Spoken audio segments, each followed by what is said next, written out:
Comenzamos ahora con nuestro segmento Síntesis Educación, que no sé, como el señor o el doctor Fidel Pichardo dice que su segmento es el que se ve más, quizás yo pueda decir que este segmento es el que más me entusiasma por los temas que tratamos en él, que son unos temas que a mí me fascinan. Justamente el día de hoy tenemos el placer de recibir con nosotros a la señora Isabel López, directora de la revista infantil Zum Zum, y a la señora Rosa María Ares, que también está aquí con nosotros, es panelista de un foro que se dará para saber, fíjense qué interesante, ¿para qué sirven las tareas escolares?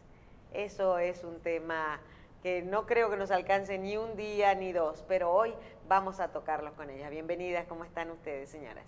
Muchas gracias, gracias. Muchas gracias. Qué bueno tenerlas aquí con nosotros. Cuando nosotros no tenemos hijos pequeños, ya quizás nos aleja un poquito de la cotidianidad de lo que es la educación y este tipo de material que nos acercan y nos mejoran la posibilidad de interactuar con nuestros hijos. En este caso, la revista Zum Zum. Ábreme un poquito de ella. De la revista. Gracias por recibirnos acá en el programa. Estamos muy contentas de compartir con la teleaudiencia. Nosotros fundamos la revista, cuando digo nosotros, un muy queridísimo amigo y colega, Elías Roedán. Ajá. Y yo, hace 5 años, materializamos el sueño de llevar en una revista impresa, en un producto editorial especialmente hecho para los niños y las niñas en edad de educación básica, es decir, pequeños lectores. Y esta revista estuvimos publicándola de manera impresa cada trimestre, circulando en colegios y en escuelas durante 2 años. Y por lo que veo, material plastificado para que no se dañe, no se doble. Esa revista circuló en colegios y escuelas, cerca de 110 colegios y escuelas, tanto en Santo Domingo, en el Gran Santo Domingo, como en Santiago, La Romana, Punta Cana, La Vega, San Cristóbal, entre otras ciudades a nivel nacional. Como la revista tenía un elevado costo, decidimos y tomamos a nivel de empresa una decisión que fue emigrar a los formatos digitales. Y desde el año 2015 hasta la fecha está en formato digital, pueden acceder a ella. ¿Era una revista gratuita? Sí, era una revista gratuita que se sustentaba con la publicidad de algunas empresas amigas. Entonces, del año 2015 es una revista digital que se actualiza constantemente y se mantiene con la colaboración de grandes personas y autoridades, personas especialistas en sus diferentes áreas que colaboran con nosotros y pueden acceder a ella entrando a www.zumzum.com.do. Zumzum.com.do. Eso lo vamos a repetir durante el programa para que luego lo puedan anotar. Ahora bien, esta revista, ahora una revista digital, ¿a quién está dirigida? ¿A los alumnos, a los profesores, a los padres o a todos? Cuando fundamos la revista, estudiamos la posibilidad de que aún siendo dirigida a los estudiantes y vamos a decir, a la comunidad educativa, fuera un elemento, un recurso que además de cumplir un propósito de servir de elemento de consulta para cualquier tarea o cualquier trabajo o proyecto que debía realizarse, si se fija, la revista siempre abordaban temas monotemáticos, es decir, siempre se cogía un tema y se abordaba de diferentes áreas del currículo, como por ejemplo las matemáticas, la ciencia, la historia, la geografía, todo, es decir, habían unos abordajes transversales, por llamarle. La revista siempre, como eran 4 publicaciones al año, tratábamos de que de una u otra forma cumplieran con ciertos momentos del currículo escolar. Bien. Realmente es importante porque a veces sobre todo los padres, no encuentran ciertas conversaciones que los acerquen a los hijos. Yo siempre entiendo y siempre, y en mi caso personal, lo he vivido, cómo participar, cómo llegar a un entendimiento mayor con los hijos, acercarnos. Esos padres que entienden que la escuela es la que le tiene que enseñar, los profesores son los que les tienen que enseñar. Y viene un niño malcriado y no, toma el celular para que te calles un poquito. Y la escuela es lo que le tiene. No es así.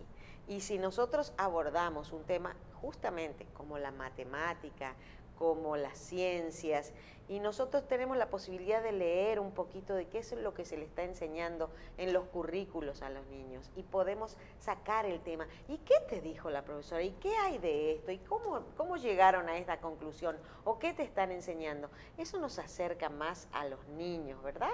Sí. Y sobre todo, cayendo en la señora Rosa María, las tareas que dan los profesores en la escuela, ¿son solamente tareas o son una manera de involucrar también a la casa y a la familia a la educación de ese niño? Bueno, muchísimas gracias por la invitación, y la verdad que compartir hoy la obra que hace Zum Zum para la sociedad, pues lógicamente es de gran dicha.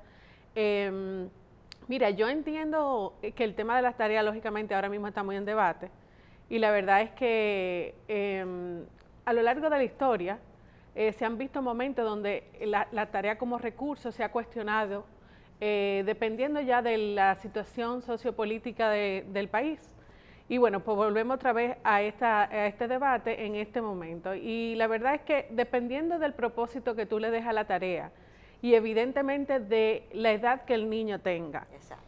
Usualmente las tareas, por ejemplo, a nivel de investigación, en lo que es la educación media, no es una cuestión, no es un debate, es una necesidad para crear un aprendizaje independiente y crear una persona autónoma en lo que tiene que ver con el manejo de tiempo y el multitasking, por decirlo así. Sin embargo, con niños pequeños, entonces existe la cuestionante de, bueno, ¿qué hago?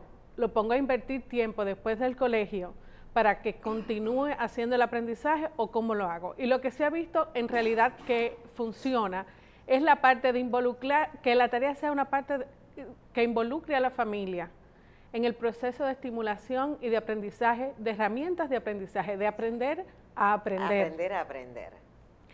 Entonces, en esa que luego se va básica, soltando a medida que los alumnos van creciendo. Exactamente, a más conocimiento, a tener y manejar más material. Pero ya se creó el hábito. Pero la familia sirvió como instrumento, porque la verdad que es un equipo, escuela, familia y el estudiante, ¿no? Se sirvió como instrumento para desarrollar esas técnicas y al mismo tiempo está al tanto de lo que está pasando en la escuela. O sea que la tarea hace que existe una relación bien íntima entre lo que el niño ve en la escuela y lo que se desarrolla en la familia. Nuestra época, y me tomo el atrevimiento de unirme a la generación de Isabel, no es la misma que la suya. Y la suya no es la misma que la actual. Estamos en el siglo XXI. Estamos en una época en que yo escuchaba ayer a la nieta de mi secretaria mandándole voice notes. Solita, porque había agarrado el celular de su mamá. Y entramos a una era digital, entramos a una era totalmente diferente. Los profesores, los docentes del siglo XX que están adentrándose con todos nosotros en este siglo XXI tan diferente, tan rápido, tan audaz en cuanto a lo que es la electrónica y las ayudas que tenemos para descubrir cosas en fracciones de segundo. ¿Están preparados para eso, para ese cambio? Contesto yo. Sí, preferiblemente. Yo entiendo que la escuela ha sido, con los grandes cambios que se han dado en la tecnología y en la ciencia últimamente, ha sido bastante abierta a incluir en sus aulas los recursos que se han ido creando, el material que se ha ido manejando. Yo entiendo que como política la escuela ha sido bastante abierta a eso. Entiendo que sí requiere un entrenamiento constante y una actualización constante del docente, inclusive con las noticias que se van dando en el mundo entero. Ahora es global, ahora las noticias no son solamente locales, sino que el profesor y el maestro tienen que estar al tanto de lo que está pasando a nivel global. Y eso requiere lógicamente, más inversión en tiempo y más preparación de parte de ellos. Sin embargo, la escuela ha sabido cómo usar estos instrumentos de tecnología y de ciencia asertivamente en sus aulas y hasta cierto punto le ha puesto un límite con lo que tiene que ver con la conversación a nivel social que el niño debe de llevar en curso con la tecnología. Ok, eso es importante, eso es importante. ¿Y usted qué opina? Sí, quiero agregar partiendo de la experiencia reciente. El foro fue realizado el jueves pasado. Sí, todavía no iba a llegar a eso, sí, pero tiene mucho que ver, ¿verdad? Pero mucho. Claro. Entonces, lo que quería agregar es que partiendo de las exposiciones, tanto de Rosa María como de Marisa Florentino y de Patricia Montalvo, quienes fueron las panelistas. Excelente. Y la verdad que fue un excelente evento y la respuesta de los participantes, la exposición fueron bastante gratificantes. Le cuento que entre las cosas que se compartieron ahí, ellas como expertas desde sus propios ámbitos, lo que se rescata más es la experiencia, respondiendo a su pregunta, es que no hay por qué abandonar la parte tradicional de hacer esa tarea, esa asignación, sin desvincularse de lo que es la actualidad, las plataformas que están a disposición de los jóvenes y de los niños y hasta de los chiquitos, como usted acaba de poner el ejemplo de la nietecita que mandó el mensaje de voz. Le cuento una experiencia que puso Marisa Florentino de su experiencia como directora del centro del Colegio Triunfare. Y es la siguiente, y es que ella mandó a hacer un proyecto para chiquitos, es decir, de educación inicial, a donde estos tenían que hacer un proyecto de cómo hacer una receta. Y todo era usando medios digitales y todo lo que esté a disposición para documentar, ya fuera en tiempo real como en tiempo donde había que editar un video, ese trabajo de hacer una receta, por sencilla que fuera, y los pasos. Y entonces, cómo implicó muchas áreas de las asignaturas, de las asignaturas en sí. Es decir, si vamos a la parte tradicional con combinar la parte digital y moderna de lo que son los medios digitales modernos, se abordaron matemática, se abordó ciencia, se abordó salud, nutrición, biología, todo, un montón de cosas. Y incluso la más importante, que es esa disposición de que el individuo pueda ser un ente trascendente, es decir, porque los niños vivían, es decir, se le dio esa parte como positiva de hacer las cosas usando sus propios recursos. Qué bien. Otro ejemplo que quiero decir es que cuando mi hija estaba más pequeña, hace unos años ya, le asignaron como lectura del curso el Principito. Entonces, como siempre, se pone en el listado de la compra de los útiles escolares y los materiales, y yo le compro el libro. Justo cuando yo llegaba a la casa con el libro y que ella tenía que hacer la asignación, ya ella había descargado este mismo libro en su tablet. Entonces, ella me dice, ¿para qué yo lo quiero leer en físico, mami, si lo tengo aquí? Bueno, aunque hay algunas personas que todavía nos gusta el contacto físico con el libro, y entiendo que debemos fomentarlo, ¿no? Todavía. Aunque San Google nos da en fracciones de segundo, y lo peor que es el asesinato de los libros, los resúmenes, ¿no? Sí. Porque no los podemos dejar de lado, porque también los bajan. Pero este foro, esta actividad que se realizó en la biblioteca infantil, ¿verdad? Esas panelistas, hablábamos de Marisa Florentino, que hablaba de tareas tradicionales, que ya tocamos ese tema. Pero me interesa que me cuenten, aunque sea así un poquito, sobre la exposición de Patricia Montalvo en cuanto a la neuroeducación, que es algo que está tan en boga, y no solamente en la educación, sino en el periodismo, en las relaciones públicas. La neurociencia está ingresando a todo y genera unos cambios y unas reacciones sumamente fuertes en la gente que lo ve. Vamos a hablar un poquito de eso. La señora Patricia Montalvo es una especialista en trabajo de niños con condiciones especiales, tanto en el trabajo desde su centro como terapeuta, como en trabajo directos en centros y en colegios, asistiendo a niños con condiciones especiales y haciéndole adecuación curricular. Pues le cuento que le invitamos a ella, igual que al resto, para que ella, como desde su punto de vista de especialista, que sea vamos a decir, tiene una maestría en lo que es la neuroeducación. Queríamos que los docentes y el público en general que asistió al foro tuviera ciertas nociones de qué va esto y que no le tuviera miedo a lo que es ese término, vamos a decir, tan novedoso. Sí. Y como usted bien explicó, se aplica en todas las ramas del saber. Hasta para comprar en un supermercado. No sabía ese detalle. Para que después me lo sepa. cuenta. Si usted se fija, cuando usted entra a un supermercado, lo primero que ve son las ofertas de vino y demás. ¿Por qué? Porque los caballeros cuando entran miran eso y dicen, qué bien, me voy a llevar el vino. Y de ahí a llegar al último lugar del supermercado, que son las carnes y demás, ya pasó por muchísimas ofertas, que no solamente los hombres, sino que las mujeres también caemos. Todo eso tiene que ver con la neurociencia. Bueno, pues sobre la neuroeducación, como especialista, ella abordó algunos temas, diciendo que lo más importante es que si vamos a preparar a un estudiante, a un niño, para que sea receptivo al saber, a, como decía Rosa María ahorita, aprender a aprender, hay que ponerle el terreno lo más, vamos a decir, poroso, así como que pueda captar. Entonces hay condiciones, como arar la tierra antes de plantar. Hay condiciones previas que deben darse en el aula y fuera del aula, como son apelar a las emociones, apelar al ejercicio, cosa que dirán uno, ¿pero qué tiene que ver el ejercicio y el movimiento?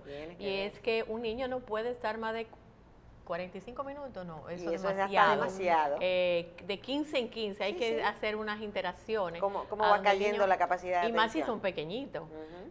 Todo eso es preparando un terreno para que el niño esté en la suficiente receptividad de que lo que va a aprender esté en esas condiciones y apelar a las emociones, apelar a los sentimientos, apelar a la parte recreativa, a la parte lúdica, para que el resultado de lo que ya sea la parte teórica fuera lo suficientemente que quede un asiento. No sé si Rosa María quisiera agregar algo en ese sentido, porque ella es la docente también.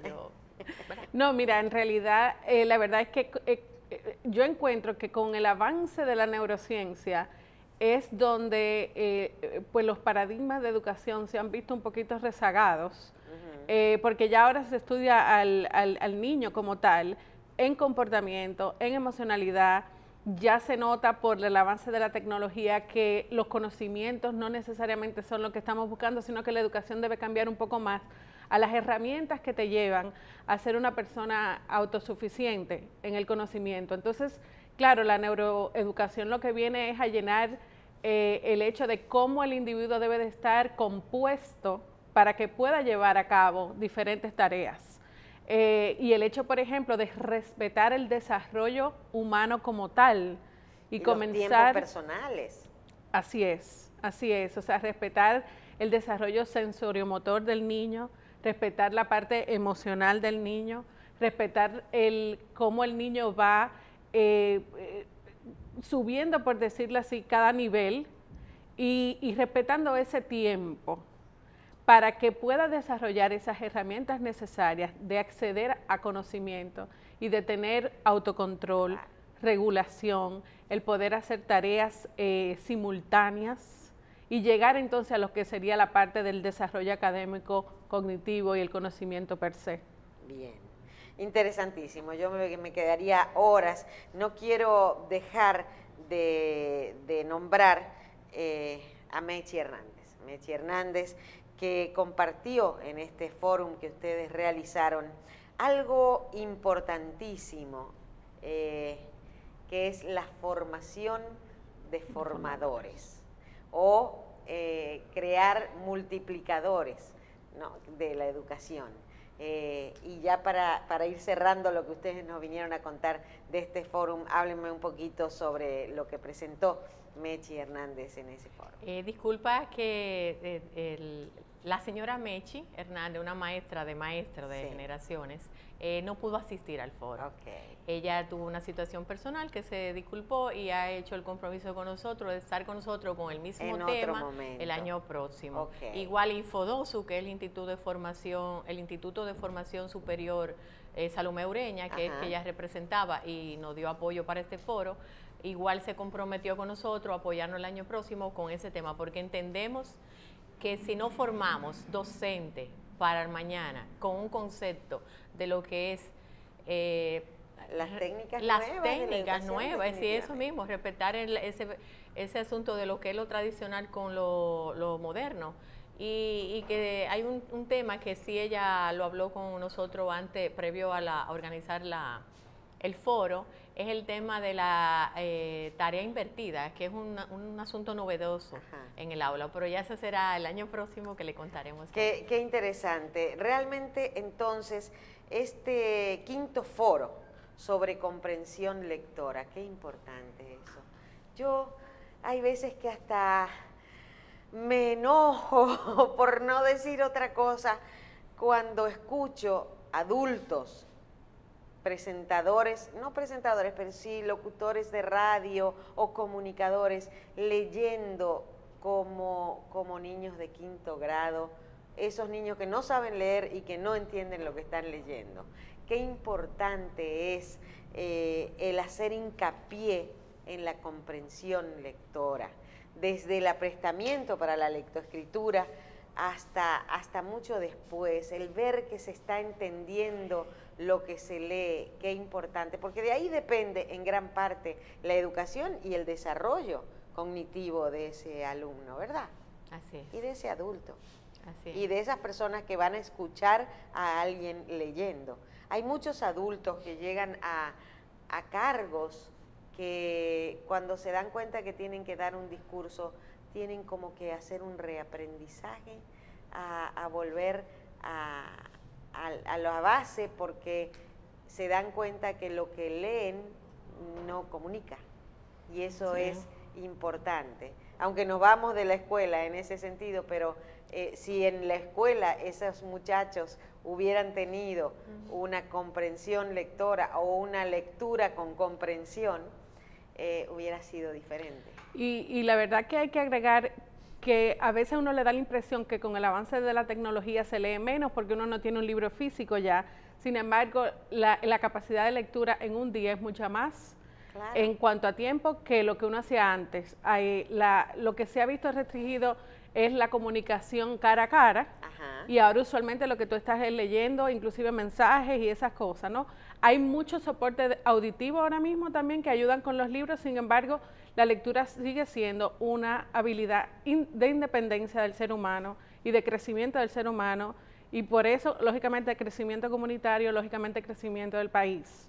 Claro. Entonces, por ejemplo, una de las misiones del centro que yo dirijo es que todos los niños puedan leer, no importa cuál sea su necesidad, si tienen una necesidad de aprendizaje especial o no, que todo el mundo pueda tener un libro en la mano, leer, y evidentemente el propósito final de la lectura es comprender, tener buena comprensión. Hay algo importante que sucedió jueves y viernes de la semana pasada en cuanto al Ministerio de Educación, que se tomó esos 2 días que se los restó al currículum para evaluar a los docentes. Ahí vamos a ver qué pasa, porque formadores de niños quizás a veces no están capacitados para seguir formando, y hay que formarlos, valga la redundancia.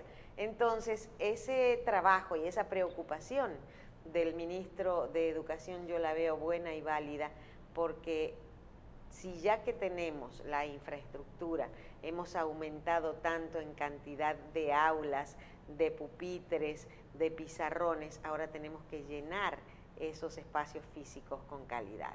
Entiendo que ustedes están de acuerdo. Totalmente, tanto es así que ese tema queda pendiente con la profesora Meche el año próximo. Fabuloso. Gracias por venir a contarnos qué sucedió en este quinto foro. En este caso el tema era la comprensión lectora, ¿verdad? Las tareas escolares. Y las tareas escolares. Eso es importante. Y nos quedó claro para qué sirven. Y nos quedó claro que también, ya una vez más grandes, nos dan disciplina, nos dan responsabilidad. Y nosotros como padres tenemos que hacer que así sea. Y la procrastinación, alejarla, ¿no?, de nuestros hijos. Vi un video el otro día que me hubiera encantado compartirlo aquí con ustedes, donde la procrastinación era un monstruo negro que se alimenta del estrés. Entonces, cuando el muchacho está estudiando, le dice, con ropa más cómoda estudiarías mejor. Y el muchachito va a cambiarse la ropa. Y después dice, pero antes de volver, tienes un poquito de hambre. Entonces él decía, ya te comí 15 minutos. Con este sándwich te voy a comer 15 minutos más y ya tengo 30 minutos de hambre. Y con este día tan lindo vas a seguir estudiando porque no estudias a la noche. Y el monstruo ese se alimenta de la pérdida de tiempo. Y justamente el mismo monstruo le contaba a su interlocutor cuál era la manera de evitar que él exista. Y era 5 minutos, proponerse 5 minutos. A mí no me gusta la matemática, tengo una tarea de matemáticas, me voy a poner 5 minutos y la voy a empezar a hacer. Y esos 5 minutos se entusiasman y pueden llegar a ser 10 y hasta finalizar la tarea. Y por haberlo hecho, me voy a dar un premio. Y así, la procrastinación, que es esa pérdida de tiempo que tenemos todos en la vida y sobre todo los adolescentes, se iba poniendo flaquito hasta que desaparecía. Interesante, un video muy, muy simpático.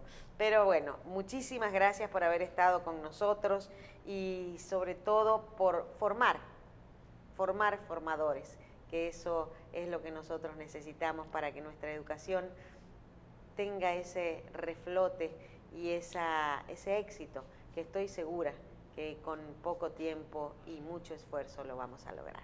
Muchas gracias. Gracias a la señora Isabel López, directora de la revista infantil Zum Zum, que se la recomiendo, www.zumzum, con Z, ambas veces, zumzum.com.do. Es una revista educativa que todos ustedes pueden sacar muchísimo provecho de ella. Y también a la señora Rosa María Ares, que estuvo con nosotros, educadora también. Muchísimas gracias a ambas.